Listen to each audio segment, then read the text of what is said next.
Hello everybody, this is Havoc. Welcome to the Call of Beastman campaign pack overview. It's been a while since I've done an update video. There's been several amounts of content that I could have done for Total Warhammer. I've just kind of thrown to the wayside, and I do apologize for that. But today, we are going to talk about the Call of Beastman campaign pack that was released yesterday. The trailer is playing as I speak, as well as a few sets of screenshots of which you can find on the Steam page for the Call of Beastman campaign pack.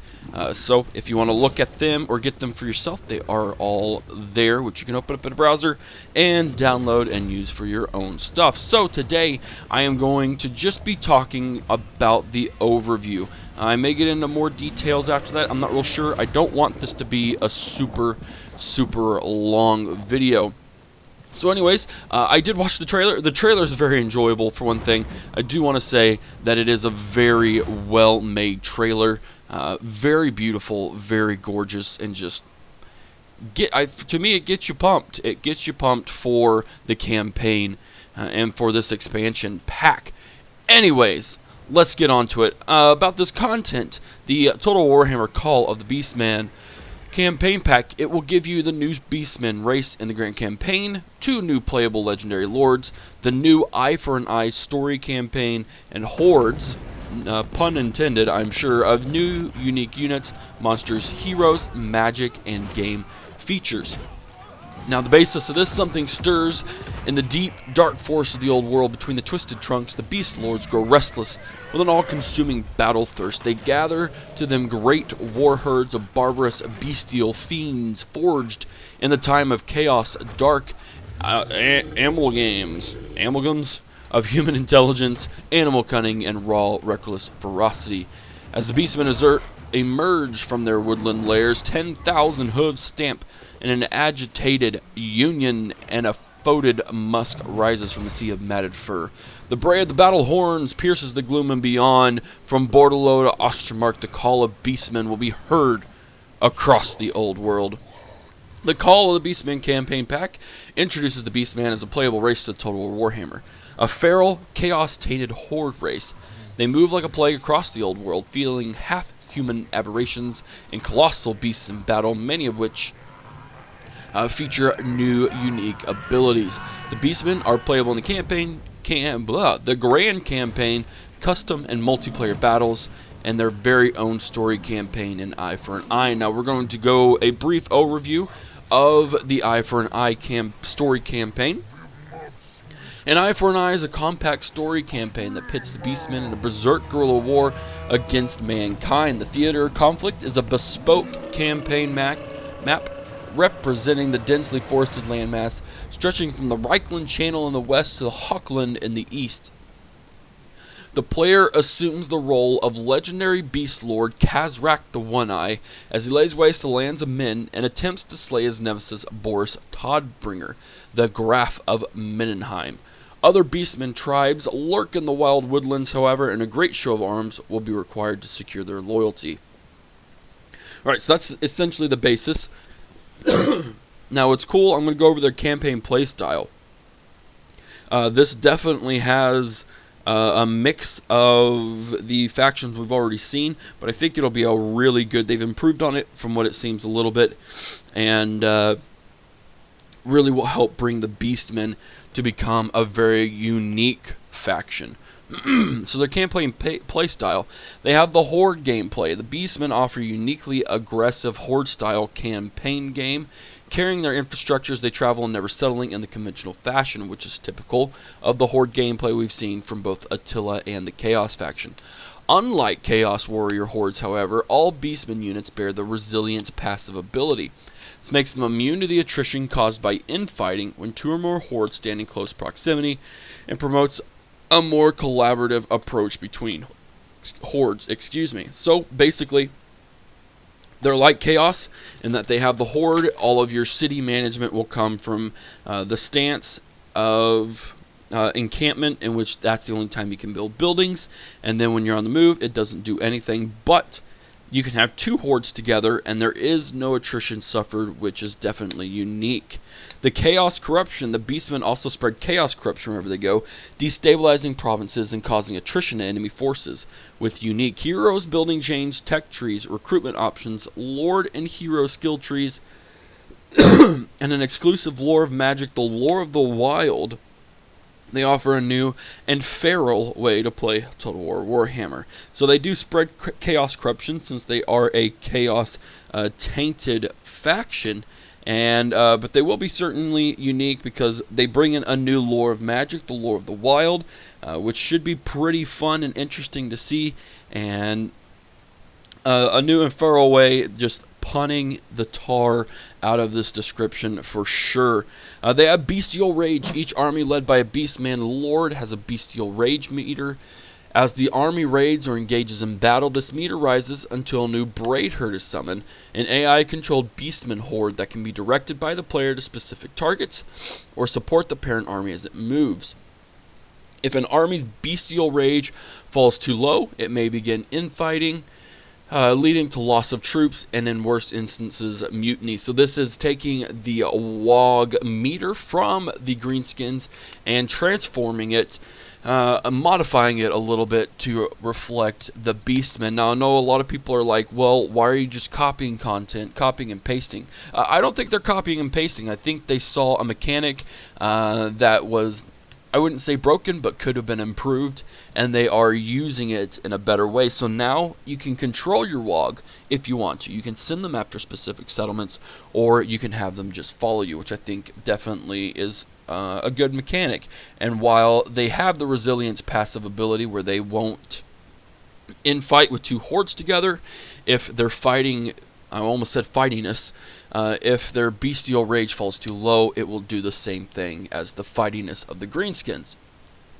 Now, what's really cool is the unique army stances that the Beastmen have. The Beastmen playstyle is also characterized through their unique army stances. Beastmen Ambush is their standard mode of campaign map movement and enables the army to ambush enemy forces on the move. The Hidden Encampment stance lets the army melt into the shadows and focus on their infrastructure and recruitment, invisible to all but the keenest-eyed enemy lords, aka there's going to be there's probably going to be a new ability either in the mini campaign or probably instigated into the Grand campaign where you can probably have the ability to seek that out, whether it's you know, foil an ambush stance chance or something like that. And, I mean, it'll obviously be directed primarily towards the Beastmen, as I don't know of any other faction that has this hidden encampment stamp. Beast paths enable the army to ignore impassable terrain by following the secret paths known only to their kind. If an army is attacked in this stance, the ensuing battle will take place in one of the atmospheric new Beast path battle maps. Again, this is, I know a lot of people will be saying, well, you're just stealing this from the dwarves. I don't think so. Again, I mean, sure, they're reusing some content, but I think they are modifying it and creating it uniquely enough to where it's definitely different. I think the Beast Paths will be a fun game mechanic, both for the campaign map and for the mini campaign. And it'll just really present some unique situations, and I very much look forward to it. And then, like other races, the Beastmen can also enter the raiding stance to harvest income, increase Bestial Rage, and sow public order into enemy territory. Now, we do have some unique post-battle options. When a Beastman army conquers an enemy settlement, the player gets 2 new post-battle options. Raise and loot harvest the income from the settlement before destroying it, which I think should be instigated across the board, just as an FYI, for all races, while Raise and Defile raises a settlement and erects a blasphemous monument in its place. This generates major chaos corruption in the province and confers a large population growth bonus on the horde.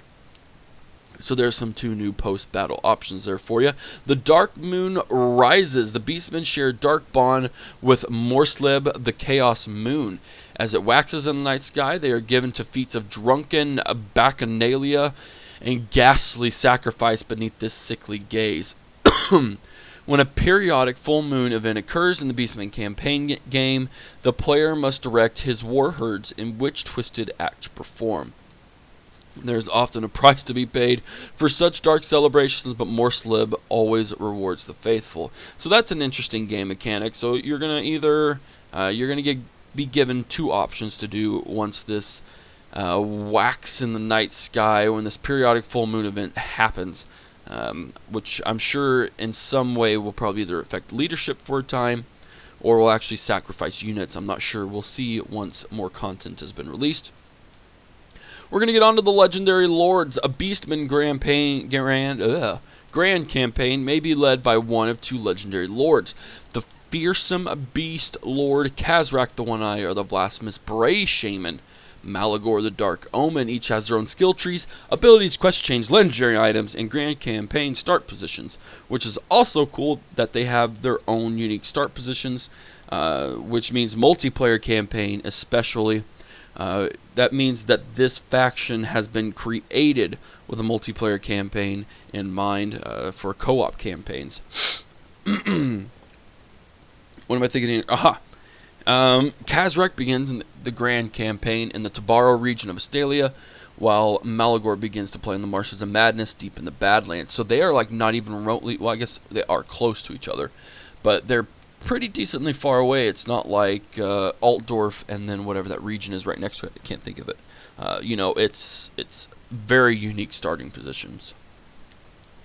So on to the first Legendary Lord, Kazrak the One-Eye. The bestial intelligence that seethes behind Kazrak's one good eye makes him the paragon of beast lords. Gifted with the patience and strategic shrewdness of the most accomplished generals, Kazrak wages the perfect guerrilla war, striking hard and fast where the enemy is weakest, then melting into the shadows to plan his next blow. The only lord of men ever to beat him, or best him, is Boris Todbringer of Middenheim, hence the eye for who deprived him of an eye with a slash of his Runefane blade, which of course is where the eye for an eye comes from. He is wanting to kill Boris Todbringer to help avenge his lost eye. Poor guy. Now Kazrak is on the offensive once more. Warherd in tow, he stalks his nemesis through the twisted bowels of Draklin, intending to repay the courtesy in full. An eye for an eye. Well, there we go. As well as a beast lord, Kazrak the One-Eye is a powerful melee warrior with two quest chains, rewarding him with the unique items Scourge and the Dark Mail. Scourge is a vicious barbed whip, wrapped in the bitter curses of countless generations of Bray Shamans. That sounds very disgusting and terrifying. Scourge improves Kazrak's melee attack and weapon strength characteristics. On the campaign map, it reduces the recruitment costs for Kazrak's horde, intensifies the chaos corruption he generates, and increases post-battle loot amount. The Dark Mail is an ancient coat of magical armor that enhances Kazrak's armor and magical resistance characteristics, which means he has the ability, he has the abilities missile resistance of 15%, resilience and courage, hide in the forest, and primal rage. And those abilities will be kind of labeled out down below. And then if you choose Kazrak the One-Eye as your starting Legendary Lord, your race gains plus 10% income from raiding and a 5 leadership when fighting humans. Interesting. Next up, we have Malagor the Dark Omen. To the Beastmen, indeed to the inhabitants of the Empire, Malagor is the fleshly incarnation of mankind's demise. Unsurpassed by his grasp of the Lords of the Wild, the rites he performs are iniquitous, enough to quail even the foulest of Bray Shamans. When Malagor and his hordes descend upon a human settlement, he delights in sacrificing priests on the very altars they serve. No act of blasphemy is too abhorrent, no desecration too foul for Malagor, the Dark Omen.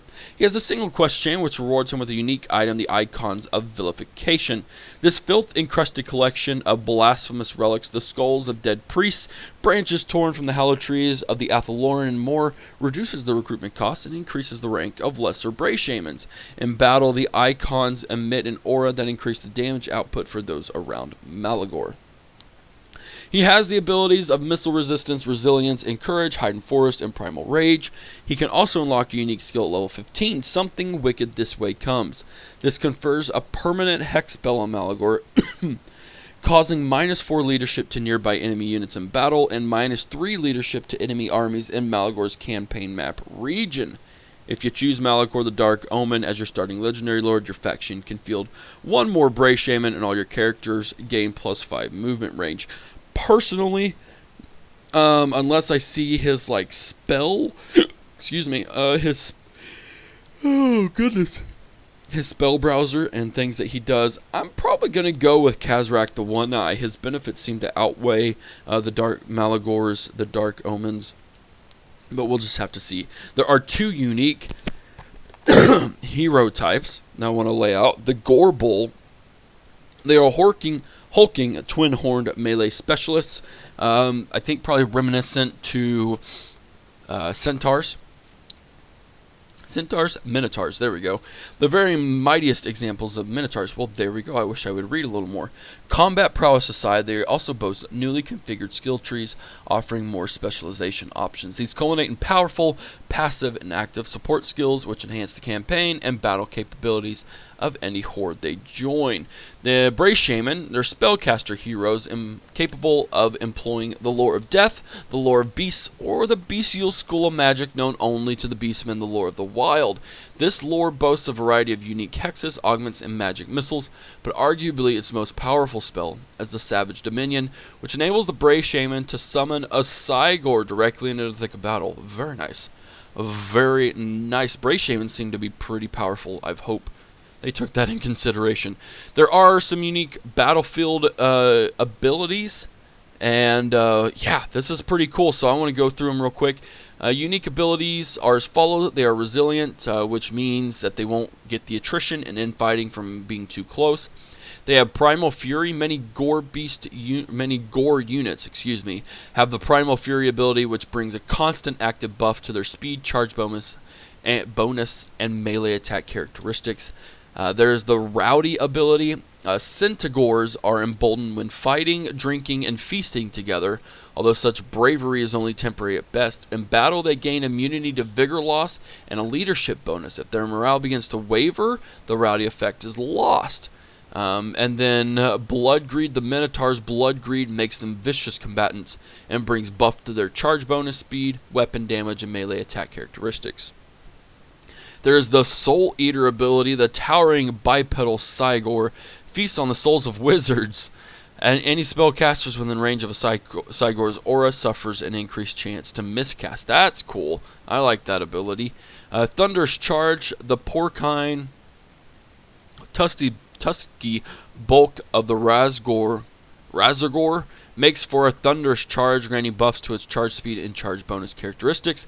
And then Vanguard deployment. A majority of the units, there's lots of units in each race that have Vanguard deployment, so this isn't a new ability, but a majority of the Beastmen rosters have it, which means you could definitely have a majority of your army in Vanguard mode, and that will definitely catch people off guard in battles. So overall, a lot of things that buff their speed, their charge, and their melee attack. These are meant for guerrilla warfare. That is the Beastmen. That's what you're going to see. Now I'm going to I'm not even going to go through the units. You can see the units there, and then that's the units are part of what everyone's complaining about. But I'm actually going to do a different video basically laying out the pros and cons of the Beastmen, and so that'll come out later today, so you can be on the lookout for that. So that's about it, everybody. The Beastmen trailer, like I said, looked really good. Call the Beastmen.